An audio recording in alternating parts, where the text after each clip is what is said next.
చాలామంది బిర్యానీ చేయాలంటే దమ్ చేసిన తర్వాత బిర్యానీ మాడిపోతుంది అని, ముక్క సరిగా ఉడుకుతుందో లేదో అని కొంచెం టెన్షన్ పడుతూ ఉంటారు. ఏదైతే అది అవుతుందని గట్టిగా అనుకొని ఒక్కసారి ఎక్స్పెరిమెంట్ చేసి చూస్తే అదే తప్పకుండా వస్తుంది. ఎవరికైనా ఒకేసారి ఏది రాదు, ట్రై చేస్తూ ఉండాలి, అదే తప్పకుండా వస్తుంది. ముందుగా 1 kg చికెన్ తీసుకొని రుచికి సరిపడేంత కారం, ఉప్పు, పసుపు, అల్లం వెల్లుల్లి పేస్టు, చికెన్ మసాలా, గరం మసాలా, బిర్యానీ మసాలా, పెరుగు, బ్రౌన్ ఆనియన్స్ వేయించిన ఆయిల్, ఇది కంపల్సరీ, టేస్ట్ దీంతోనే వస్తుంది. నిమ్మరసం, కొత్తిమీర, పుదీనా మిక్స్ చేసి పక్కన పెట్టేయాలి. ఇప్పుడు ఒక బిర్యానీ గిన్నెలో కొంచెం నెయ్యి, ఆయిల్ వేసుకొని వేడైనాక పచ్చిమిర్చిలు వేసి ఫ్రై చేసుకున్నాక కలిపి పెట్టిన చికెన్ ఇందులో వేసి ఉడికించుకోవాలి.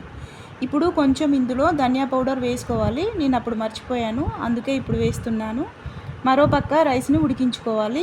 ఈ వాటర్లో హోల్ గరం మసాలాలు వేసి నానబెట్టుకున్న బాస్మతి రైస్ వేసుకొని 80% ఉడికించుకోవాలి. ఈ వాటర్లో నిమ్మరసం, ఆయిల్ వేయడం వలన రైస్ పొడి పొడిగా ఉంటుంది. రైస్ని ఎక్కువసేపు నానబెట్టుకుంటే రైస్ విరిగిపోతుంది. అలాగే రైస్ని 80% ఉడికించుకున్నాక వెంటనే చికెన్ మీద వేసేసుకోవాలి. కాసేపు పక్కన పెట్టుకుంటే మాత్రం రైస్ విరిగిపోతుంది. ఇలా కొన్ని టిప్స్ గుర్తుంచుకొని చేసుకుంటే బిర్యానీ పర్ఫెక్ట్గా వస్తుంది. రైస్ని చికెన్ మీద మొత్తం పరుచుకొని పైన బ్రౌన్ ఆనియన్స్, కొత్తిమీర, పుదీనా, నెయ్యి వేసుకొని ఒక 15 minutes దమ్ చేసుకుంటే సరిపోతుంది. ఆల్రెడీ చికెన్ను ఉడికించుకుంటాం కదా, అలాగే 80% రైస్ని కూడా ఉడికించుకుంటాం. 15 minutes తర్వాత స్టవ్ ఆఫ్ చేసి వెంటనే కాకుండా ఒక 10-15 minutes తర్వాత చెక్ చేసుకుంటే సరిపోతుంది. చూడండి, చికెన్ అడుగు మాడకుండా పర్ఫెక్ట్గా వచ్చింది. అంతే సింపుల్. ఈ విధంగా చికెన్ బిర్యానీ చేసేసుకోవచ్చు.